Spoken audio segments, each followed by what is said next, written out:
कभी लक्ष्मण नारायण शर्मा कहलाने वाले एक साधारण युवक ने कैसे अपने जीवन का हर सुख, वैभव और आराम छोड़कर खुद को भक्ति और सेवा में समर्पित कर दिया।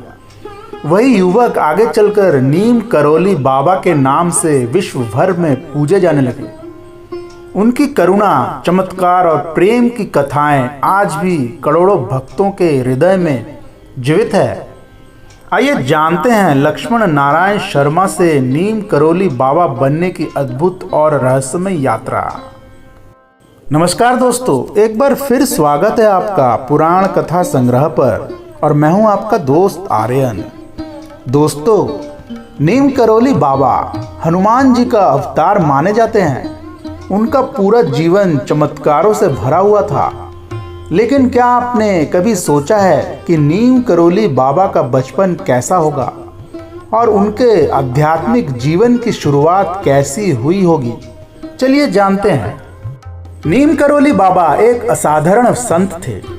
उन्हें कई सिद्धियां प्राप्त थी। उनका जीवन इतने चमत्कारों से भरा हुआ है कि लोग उन्हें हनुमान जी का अवतार मानते हैं।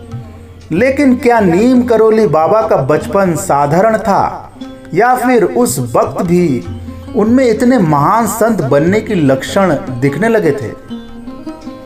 इस सवाल का जवाब जानने के लिए यह जानना होगा कि उनका बचपन आखिर था कैसा। तो चलिए जानते हैं नीम करोली बाबा की प्रारंभिक यात्रा, लक्ष्मण नारायण से नीम करोली बाबा बनने की यात्रा। नीम करोली बाबा का असली नाम लक्ष्मण नारायण शर्मा था।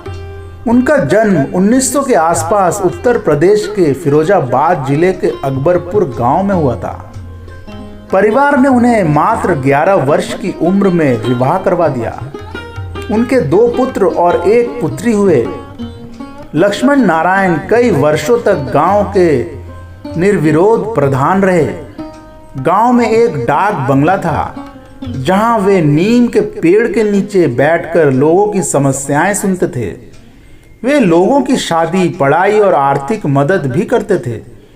वे बचपन से ही हनुमान जी के परम भक्त थे और बार बार गृहस्थ जीवन त्यागने की इच्छा जताते थे।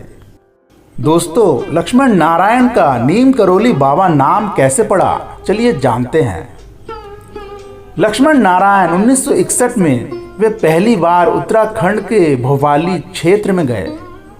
यह स्थान उन्हें इतना प्रिय लगा कि 1964 में उन्होंने वहां कैंची धाम आश्रम की स्थापना की।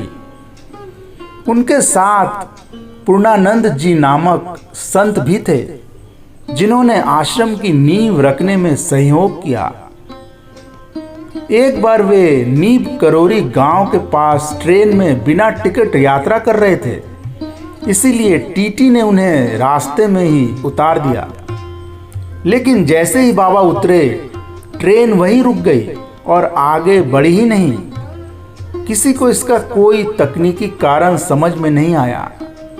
लोगों के कहने पर स्टेशन मास्टर ने फिर उनसे क्षमा मांगी और उन्हें वापस ट्रेन में बिठाया। तब ट्रेन चल पड़ी। इस चमत्कार के बाद लोग उन्हें नीम करोली बाबा कहने लगे। बाबा नीम करोली को संस्कृत और शास्त्रों का गहरा ज्ञान था। बाबा के बारे में कहा जाता है कि उनके पास अलौकिक शक्तियां थीं। वे बिना बोले भक्तों का मन पढ़ लेते थे। उनके आशीर्वाद से असंभव कार्य संभव हो जाते थे। 1960 से 70 के दशक में अमेरिका से आए कई लोग उनसे मिले, विशेषकर रामदास अर्थात रिचर्ड एल्पर्ट, जो हार्वर्ड यूनिवर्सिटी के प्रोफेसर थे, बाबा के शिष्य बने। बाबा ने 1973 में वृंदावन के अस्पताल में शरीर त्याग दिया और वहीं उनका समाधि स्थल है। दोस्तों, आज उनके भक्तों में Steve jobs, mark Zuckerberg, Virat Kohli जैसे नाम भी शामिल हैं। दोस्तों, अगर आपको आज की यह जानकारी अच्छी लगी हो तो कमेंट बॉक्स में लिख कर जरूर बताएं। वीडियो पसंद आई हो तो लाइक, शेयर और सब्सक्राइब करना ना भूलें। तो फिर मिलते हैं अगले वीडियो में। तब तक के लिए जय श्री हरि, जय सनातन धर्म।